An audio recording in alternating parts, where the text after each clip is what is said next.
తాకట్లో ఉన్న మీ బంగారాన్ని విడిపించి ఆ రోజు ఆన్లైన్ రేటుకి కొంటాం. Sharma gold company. నమస్కారం, వెల్కమ్ టు సుమన్ టీవీ. నేను గీతాంజలి. డిసెంబర్ 30వ తారీఖున సోమవతి అమావాస్య. ఆ రోజు యొక్క విశిష్టత, అలాగే ఖచ్చితంగా అందరూ ఆ రోజున పాటించవలసినటువంటి నియమాలు, పరిహారాలు, వీటి గురించి తెలుసుకుందాం. వివరించేందుకు ప్రస్తుతం మనతో పాటు ఉన్నారు ప్రముఖ జ్యోతిషులు బ్రహ్మశ్రీ నందిభట్ల శ్రీహరి శర్మ గురువు గారు. వారితో మాట్లాడదాం. గురుగారు నమస్కారం అండి. వాగర్థావివ సంపృక్తౌ వాగర్థ ప్రతిపత్తయే జగతః పితరౌ వందే పార్వతీ పరమేశ్వరౌ. సదాశివసమారంభాం శంకరాచార్య మధ్యమాం అస్మదాచార్య పర్యంతం వందే గురు పరంపరాం. ఆదిత్యాయ చ సోమాయ మంగళాయ బుధాయ చ గురు శుక్ర శనిభ్యశ్చ రాహవే కేతవే నమః. శృంగేరి జగద్గురు పీఠాధిపతులకి, కంచి పీఠాధిపతులకి నమస్కారములు తెలియజేసుకుంటూ కార్యక్రమాన్ని ప్రారంభిద్దాం. గురుగారు, డిసెంబర్ 30వ తారీఖున సోమవతి అమావాస్య. అమావాస్య సోమవారంతో కూడుకుని వస్తే సోమవతి అమావాస్య అంటారని మీ ద్వారానే తెలుసుకున్నాను నేను. అయితే ఈసారి విశిష్టత ఏంటండి? ఈ మార్గశిర మాసంలో ప్రత్యేకత ఏమిటి అసలు? అలాగే ఆ రోజు ఏం చేయాలి, విధిగా అందరూ ఆచరించవలసింది ఏమైనా ఉందా? అమావాస్య అంటేనే శుభదినం అంతేం కాదు కదా అనే భావన వస్తుంది. పౌర్ణమే చాలా గొప్పదిగా మనం చూస్తాం, కానీ అమావాస్య కూడా విశేషమైనది అని అంటూ ఉంటారు మీరు. ఈ అమావాస్య విశిష్టత ఏంటో తెలియచేయండి. తప్పకుండానమ్మా. మనకు ఉన్నటువంటి ఈ 12 మాసాలలో మార్గశిరము, మాఘము, ఆశ్వీజము, కార్తీకము, శ్రావణ మాసం, ఈ 5 మాసాలు కూడా మానవుడు తన జన్మల నుంచి సంచిత ప్రాకృత ప్రారంధ కర్మదోషాల నివారణ కోసం ఏం చేయాలి, ఎటువంటి వ్రత విధానాలు, నియమాలు పాటించాలి, భవిష్యత్తులో ఉత్తమ జన్మ పొందడం కోసం ఎటువంటి నియమాలు పాటించాలనే విషయాలన్నీ కూడా ఈ మాసంలోనే మనం చేసుకుంటూ ఉంటాం.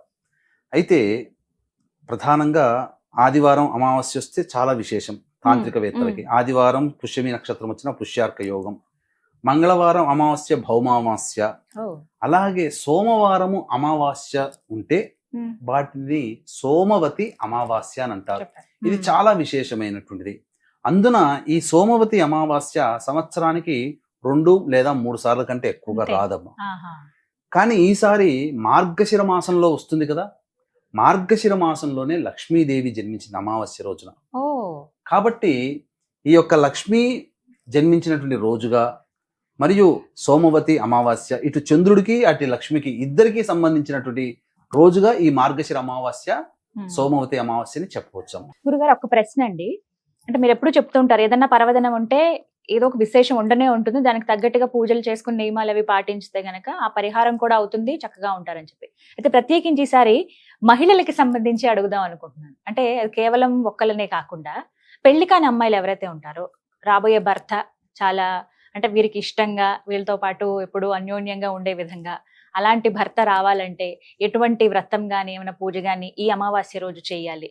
అలాగే ఎవరైతే వివాహం అయ్యి వాళ్ళ దాంపత్యంలో ఇబ్బంది పడుతున్న వాళ్ళు ఉంటారు, లేకుంటే కొంతమంది ఏమో దీర్ఘాయుష్మంతుడైనటువంటి భర్త, ఎందుకంటే నిత్యం సుమంగళిగా ఉండాలని ప్రతి స్త్రీ కోరుకుంటుంది. అటువంటి సుమంగళి తత్వం కావచ్చు.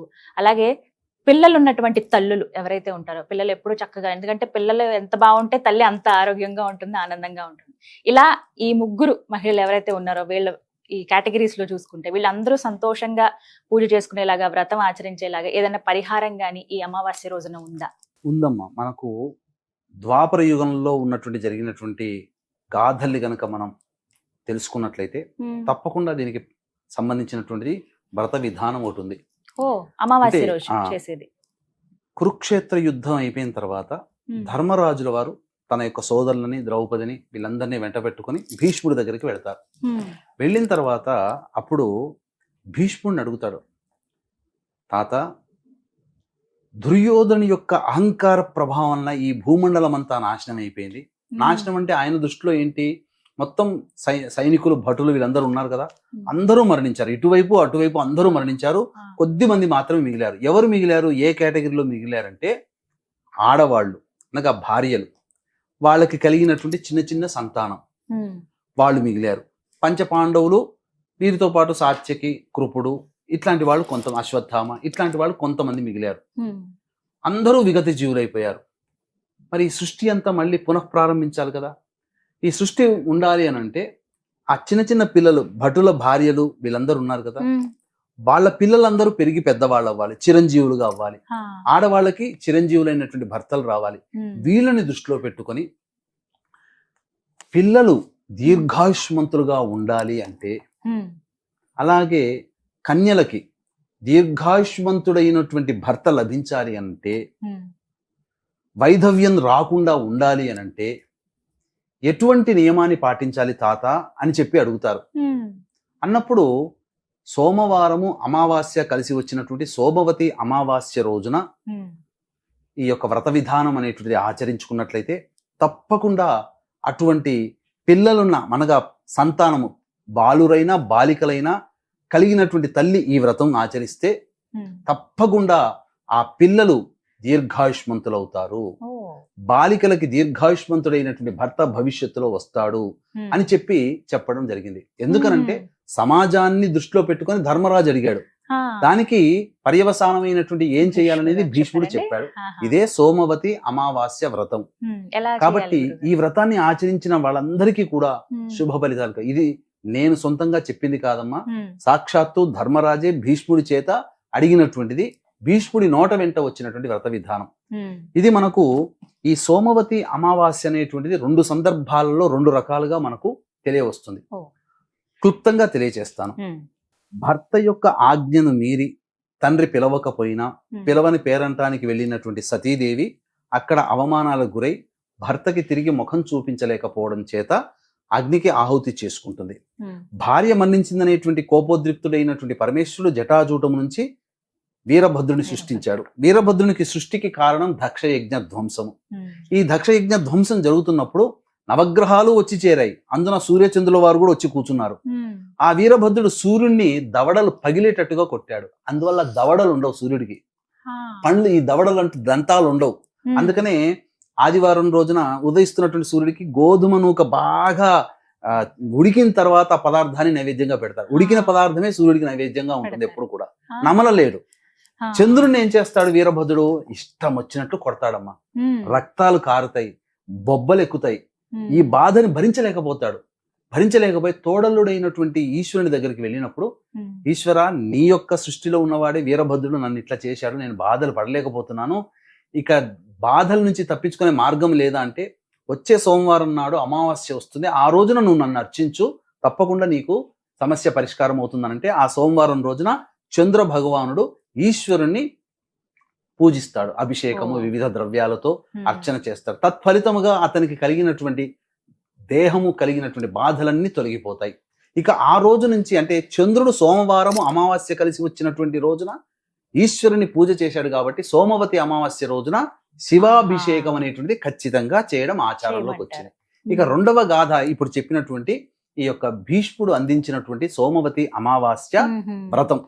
ఇది ఎలా చేయాలి అని అంటే, సాధారణంగా అన్ని వ్యక్తులు అనగా ముఖ్యంగా ఎవరు చేయాలంటే ఆడవాళ్ళు తమ పిల్లలు ఆరోగ్యంగా ఉండాలి, దీర్ఘాయుష్మంతులుగా ఉండాలని తపించే తల్లులు, బాలికలు, రేపొద్దున అనగా యుక్త వయసుకు వచ్చినటువంటి యువతులు ఉంటారు కదా, వివాహం చేసుకుంటే దీర్ఘాయుష్మంతుడైనటువంటి భర్తగా మనిషి రావాలి, పురుషుడు రావాలనే ఉద్దేశంతో ఈ వ్రతాన్ని ఆచరించాలి. కాబట్టి పొద్దున్నే కాలకృత్యాదులన్నీ తీర్చుకొని రావి చెట్టు దగ్గరికి వెళ్ళాలమ్మా.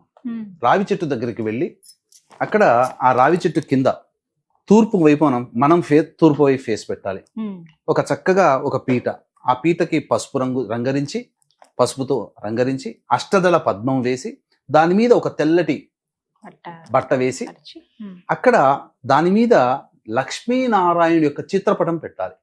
పెట్టి దానికి పూలమాల వేసి మధ్యలో ఆ పటానికి ముందర 1 కిలోంబావు లేదా కిలో బియ్యం రాశిగా పోసి దాని మధ్యలో ఒక రాగి కలశం కానీ మట్టి కలశం కానీ పెట్టి ఇక పంచపల్లవాలు లేదా మామిడి ఆకులు ఆ యొక్క కలశంలో వేసి కొబ్బరికాయ పెట్టి జాకెట్ ముక్క దానికి వస్త్రముగా పెట్టి తదనంతరం పూజా విధానాన్ని ఆచరించాలి. ఏం చెయ్యాలి? లక్ష్మీనారాయణునికి సంబంధించినటువంటి పూజా విధానం కనుక పురుష సూక్త విధానంగా పూజ చేసుకోవాలి. మధ్యలో లక్ష్మీ సహస్రనామము ఒకసారి, విష్ణు అష్టోత్తరం 3 సార్లు చదవాలి. చదివిన తర్వాత అప్పుడు ఏం చెయ్యాలి అని అంటే, దానికి ఒక వ్రత విధానంగా చెప్పబడి ఉంది. ఏంటనంటే నల్ల దారమును రావి చెట్టు మొదట్లో పట్టుకొని 108 ప్రదక్షిణలు చేయాలి. 108 ప్రదక్షిణలు నల్లదారం చుట్టుకుంటూనైనా చేయవచ్చు, లేదా నల్లదారం చుట్టుకోలేకపోయినా పీజాఫలం అంటే దానిమ్మ పండు దానిమ్మ పండుని చేతిలో పట్టుకొని, అంటే 3 తమలపాకులు, తొడిమెలు మన వైపు ఉండాలి, ఈనెలు అటువైపు ఉండాలి. ఆ విధంగా దానిమ్మ పండు చేతిలో పట్టుకొని విష్ణునామ స్మరణ చేసుకుంటూ నారాయణాయ నమః లేదా లక్ష్మీనారాయణాయ నమః అనుకుంటూ, లక్ష్మీనారాయణాయ నమః అనుకుంటూ 108 ప్రదక్షిణలు చేయాలి. చేసిన తర్వాత అప్పుడు అక్కడ కింద కూర్చొని ఆ యొక్క పండుని నైవేద్యంగా పెట్టి, ఆ విష్ణు ప్రీతి కోసమై, అమ్మవారి ప్రీతి కోసమై ఏదైనా కానీ బెల్లం పాయసం నైవేద్యంగా పెట్టాలి. పెట్టి అక్కడ పూజ వ్రత విధానం అంతా అవుతుంది కదా, ఆ వ్రత విధానం ప్రదక్షిణలు ఇవన్నీ ప్రదక్షిణ చేసేటప్పుడు 108 ప్రదక్షిణలు చేసి ధూపదీప నైవేద్యాలు ఇవ్వాలి. ఇచ్చిన తరువాత అప్పుడు ఆ కలశం ఉద్యాపన చేసి ఆ కలశంలో నీరుని రావి చెట్టు మొదట్లో వేయాలి. వేసి వెనక్కి తిరిగి చూడకుండా ఇంటికి వచ్చేయాలి. ఇది ఆ సోమవతి అమావాస్య ఉన్నటువంటి రోజున చెయ్యాలి. ఇక ఆ రోజునంతా ఉపవాసం ఉంటే చాలా మంచిదమ్మా. ఉపవాసం ఉండాలి. ప్రదోషకాల సమయానికి చేరుకునేసరికి పొద్దున విష్ణు పూజ చేశాం కదా, సాయంకాలం ఈశ్వర పూజ చేయాలి. ఈశ్వర పూజ విధానం కూడా మనకు తెలియజేస్తాను. వీక్షించేటువంటి ప్రేక్షకులకి గమనిక. ఈ యొక్క సోమవతి అమావాస్య రోజున శత్రు నిర్మూలన కోసమై, అనగా శత్రు దుర్భేద్యముగా, మరియు వివాహం కాని అబ్బాయిల అమ్మాయిల కోసం, దాంపత్య సమస్యల నివారణ కోసం, వ్యాపార అభివృద్ధి, ఆర్థిక సమస్యల నివారణకి, ఉద్యోగ అభివృద్ధి, వృత్తిలో అభివృద్ధి, ఇలా అందరికీ కూడా మంచి జరగాలనే ఉద్దేశంతో కమలాత్మిక హోమము, ప్రత్యంగిర హోమము, బగళాముఖి హోమము మరియు ధూమవతి హోమం అనేటువంటిది చేయించడం జరుగుతుంది. ఈ యొక్క పర్ హెడ్ 1500 రూపాయలు. ఈ యొక్క కార్యక్రమంలో మీ గోత్రనామాలు నమోదు చేసుకోవచ్చు. అలాగే శని త్రయోదశి సందర్భంగా డిసెంబర్ 28వ తారీఖు రోజున మధ్యాహ్నం 3 గంటలకి 12 రాశుల్లో సంబంధించినటువంటి దోష నివారణార్థమై శనీశ్వర హోమం, గత జన్మ కర్మ దోష నివారణ హోమాలు పర్ హెడ్ 1500 రూపాయలకి చేయించడం జరుగుతుంది. 2 కార్యక్రమాలు 30వ తారీఖు రోజున శనివారం రోజున 3 గంటలకు ప్రారంభమవుతుంది. 1 గంట లోపల మీ గోత్రనామాలు నమోదు చేసుకోవచ్చు. ఇక ప్రదోషకాల సమయంలో చేయాల్సినటువంటి శివ పూజా విధానాన్ని తెలియజేస్తున్నానమ్మా. ఎందుకనంటే సోమవతి అమావాస్య రోజున ఖచ్చితంగా ఈశ్వరుణ్ణి, విష్ణుని ఆరాధన చేయాలి. ఆ రోజు ఉన్నటువంటి ఒక గొప్ప విశేషం చెప్తానమ్మా. ఆ విశేషం తెలుసుకొని ఈ పూజా విధానం చేయాలి. ఏంటనంటే ఆ రోజు ఉన్నటువంటిది కేతు నక్షత్రం అయినటువంటి మూలా నక్షత్రం. బ్రహ్మ సృష్టిని ప్రారంభించింది ఈ మూలా నక్షత్రంలోనే. అందుకే మూలా నక్షత్రం అయింది. సృష్టికి మూలం ఇక్కడ జరిగింది కాబట్టి, పైగా అది కేతువుకు సంబంధించినటువంటి నక్షత్రం కదమ్మా. ఈ యొక్క రాహువు గత జన్మ కర్మదోషాన్ని ఈ జన్మలో మన చేత అనుభవింపచేస్తాడు. భవిష్యత్తులో వచ్చే సంఘటనలన్నీ కేతుగ్రహ ప్రభావం వల్ల కలుగుతాయి. ఈ 2024 పోతూ పోతూ సోమవతి అమావాస్య మనకు అందించింది కదా. ఈ 2024 అయిపోతూ 2025లో మనకు వచ్చేటువంటి కష్టాలు, నష్టాలు ఏవైతే ఉన్నాయో, ఈ సోమవతి అమావాస్య రోజున చెప్పినటువంటి విధానాన్ని ఏ వ్యక్తి అయితే ఆచరిస్తాడో 2025లో వచ్చే కష్టాలన్నీ తొలగిపోతాయి కేతుగ్రహ ప్రభావం వల్ల.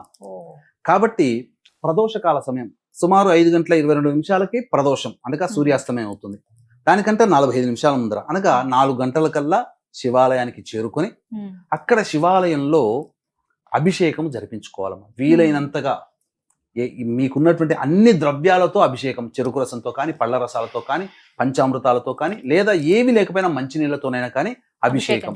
శక్తి ఉంది, సమయం ఉంది, భక్తి ఉంది అనుకున్న వాళ్ళు ఈ కలియుగంలో, కలియుగి అన్నగత ప్రాణ మానవులకి కాబట్టి మన ప్రాణములన్నీ, పంచ ప్రాణములన్నీ కూడాను భోజనం అనగా అన్నంలో ఉంటాయి.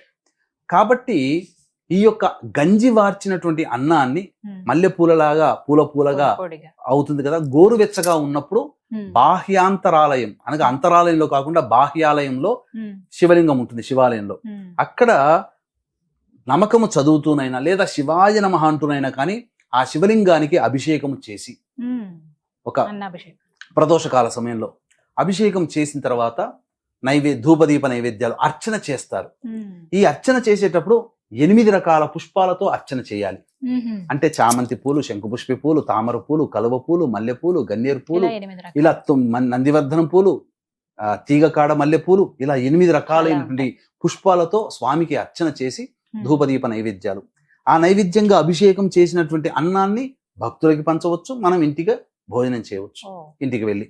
ఆ విధంగా ఆ రోజంతా ఈ నియమాన్ని ఎవరైతే పాటిస్తారో తప్పకుండా వాళ్ళకి మంచి జరుగుతుంది. అంతేకాకుండా ఆ రోజున గణపతికి కూడా అర్చన చేయాలి. మూల నక్షత్రం కదమ్మా, అధిదేవత గణపతి. గణపతికి అర్చన చేయాలి. కుక్కలకి ఏదైనా తినే పదార్థాలు ఆ రోజున విధిగా పెట్టాలి. ఈ నియమాలు ఎవరైతే ఈ రెండు విష్ణువుకి సంబంధించినటువంటి ఉదయం సాయంకాల సమయంలో సంబంధించినటువంటి శివాభిషేకం అర్చన ఎవరైతే ఏ మానవుడైతే చేస్తాడో ఖచ్చితంగా నన్ను నమ్మి చేయండి. 2025 సంవత్సరంలో మీ కష్టాలు కష్టంగా అనిపించకుండా మిమ్మల్ని వదిలి వెళ్ళిపోతాయి. ఇదే కష్టం పక్కవాడికి వస్తే ఎంత బాధపడ్డాడు, మనకెందుకు ఇంత బాధపడలేదన్నప్పుడు అప్పుడు తెలుస్తుంది. ఏదైనా కానీ తినగానే జీర్ణం అవ్వదు కదా. అందుకనే ప్రతిదానికి సమయం రావాలి. మనకు కష్టాలు కలిగే సమయం వచ్చినప్పుడు మనం చేసినటువంటి పుణ్యం వల్ల పలానా సుమన్ టీవీలో పలానా శర్మ గారు చెప్పారు, పలానా గీతాంజలి గారు ఇంటర్వ్యూ చేశారు, ఆ ప్రోగ్రాం చూసాం కాబట్టి మాకు చేసుకున్నాము, మాకు కష్టాలు కలిగినాయి, మాకు ఆ కష్టాలు తొలగిపోయినాయి అని చెప్పి అప్పుడు మీరు అనుభవిస్తే తప్ప మీకు అవి తెలియవు. కాబట్టి ముందుగా భక్తి కంటే మించింది ఏమీ లేదండి. వీక్షించేటువంటి ప్రేక్షకులు కూడా అందరూ కూడా ఈ సోమవతి అమావాస్య చాలా ప్రభావవంతమైనది. పైగా లక్ష్మీ అమ్మవారి పుట్టినటువంటి రోజు, మార్గశిర మాసంలో వస్తున్నటువంటి సోమవతి అమావాస్య అన్నిటికంటే మించి 2024 సంవత్సరం పోతూ పోతూ ఇన్ని కష్టాలు 2024లో పడ్డాయి. ఇదేం జీవితం రా బాబు, వచ్చే సంవత్సరం అయినా బాగుండాలి అని కోరుకునే ప్రతి మనిషి ఈ పరిహారం సోమవతి అమావాస్య రోజున ప్రతి మనిషి చేసి తీరాల్సిందే.